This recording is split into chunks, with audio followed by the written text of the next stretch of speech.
Hello friends, ஸ்ரீமாம் media சேனலை subscribe பண்ணாதவங்க subscribe பண்ணிக்கோங்க. அப்படியே பக்கத்தில் இருக்க பெல் ஐக்கான் கிளிக் பண்ணி ஆல்னு கொடுத்துக்கோங்க. நிறைய யூஸ்ஃபுல்லான வீடியோஸ் உங்களுக்காக காத்துட்ருக்கு. இன்றைக்கி இந்த வீடியோவில் செம்பருத்தி பூ எண்ணெய் எப்படி ப்ரிப்பேர் பண்ணலான்னு பார்க்கலாம். அதுக்கு நான் ஒரு 15லேருந்து 20 செம்பருத்தி பூ எடுத்திருக்கேன். ஃப்ரெஷ்ஷான பூவாக எடுத்துக்கிறது நல்லது. ஒரு இரும்பு சட்டியை அடுப்பில் வச்சுருக்கேன். ஹேர் ஆயிலெலாம் இரும்பு சட்டியில் பண்ணுறது தான் நல்லது.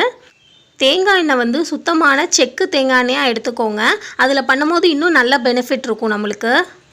இப்போது ஸ்டவ்வை ஃபுல்லாக லோ ஃப்ளேமில் வச்சு நம்ம அதில் தேங்காய் எண்ணெயை சேர்த்துக்கலாம். நான் ஒரு 150 ml தேங்காய் எண்ணெய் சேர்த்துருக்கேன். இப்போது எண்ணெய் நல்லா சூடாகட்டும். அதுக்குள்ளே நம்ம எல்லா செம்பருத்தி பூலையுமே காம்பு அப்புறம் மேலே இருக்க அந்த மகரந்தத்தையும் நீக்கிட்டு பூவை மட்டும் நல்லா அலசி எடுத்து வச்சுக்கலாம்.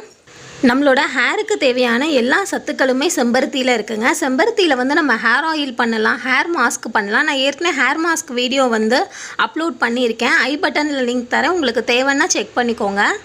இந்த செம்பருத்தி எண்ணெய் நம்ம ரெகுலராக யூஸ் பண்ணும்போது முடி கொட்டுற பிரச்சனை இருந்தால் நம்மளுக்கு சரியாயிருங்க. நம்ம முடியை நல்ல நீளமாக அடர்த்தியாக வளர வைக்கும். அதே மாதிரி பொடுகு பிரச்சனை, இளநரை பிரச்சனை இருக்கவங்களும் இந்த ஹேர் ஆயில் யூஸ் பண்ணலாங்க. உங்களுக்கு நல்ல ரிசல்ட் கிடைக்கும். இப்போது எண்ணெய் நல்லா சூடாயிடுச்சு. நம்ம இதில் செம்பருத்தி பூவை சேர்த்துடலாம். செம்பருத்தி பூ ஈரம் இல்லாமல் பார்த்துக்கோங்க. ஏன்னா ஈரம் இருந்துச்சுன்னா எண்ணெயில் போடும்போது நம்மளுக்கு தெரிக்கும். அதனால் பூக்கள்லாம் ஈரம் இல்லாமல் பார்த்துக்கோங்க.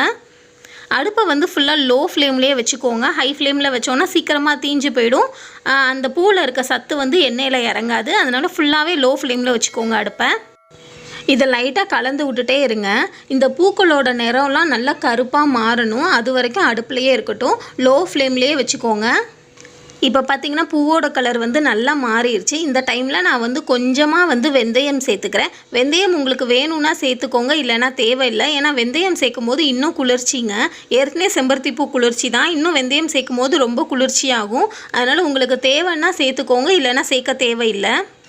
செம்பருத்தி பூ மட்டும் வச்சு நீங்கள் இந்த ஆயில் ப்ரிப்பேர் பண்ணாலே போதுங்க. உங்கள் ஹேருக்கு சூப்பரான ரிசல்ட் கிடைக்கும். ஹேர் க்ரோத்தும் சூப்பராக இருக்கும். நான் ஏற்கனவே செம்பருத்தி பூ ஹேர் சீரம் எப்படி பண்ணணும்னு வீடியோ அப்லோட் பண்ணியிருக்கேன். வேணும்னா ஐ பட்டனில் லிங்க் தரேன், செக் பண்ணிக்கோங்க. நம்ம ஃபுல்லாகவே அடுப்பு லோ ஃப்ளேம்லேயே வச்சு தாங்க பண்ணணும். அப்போ தான் நம்மளுக்கு செம்பருத்தி பூவில் இருக்க சத்துக்கள்லாம் முழுமையாக கிடைக்கும். இப்போ எண்ணெயில் சலசலப்பெல்லாம் அடங்கிடுச்சு. அந்த இதுவும் பூவோட நிறமும் மாறிடுச்சு. அதனால் நான் அடுப்பை ஆஃப் பண்ணிக்கிறேன். ஆஃப் பண்ணி ஒரு மூடி போட்டு மூடி வச்சுருங்க. மறுநாள் இதை ஃபில்ட்ரு பண்ணி நீங்கள் ஒரு பாக்ஸில் ஸ்டோர் பண்ணி வச்சுக்கலாம். இந்த ஆயில் 3 மாதம் வரையும் கெட்டு போகாது. இந்த ஆயிலை நீங்கள் ரெகுலராகவும் யூஸ் பண்ணலாம், இல்லைனா ஹேர் வாஷ் பண்ணும் போது கூட யூஸ் பண்ணிக்கலாம். இந்த வீடியோ உங்களுக்கு யூஸ்ஃபுல்லாக இருந்தால் லைக் பண்ணுங்கள், உங்கள் ஃப்ரெண்ட்ஸுக்கும் ஷேர் பண்ணுங்கள். தேங்க்ஸ் ஃபார் வாட்சிங்.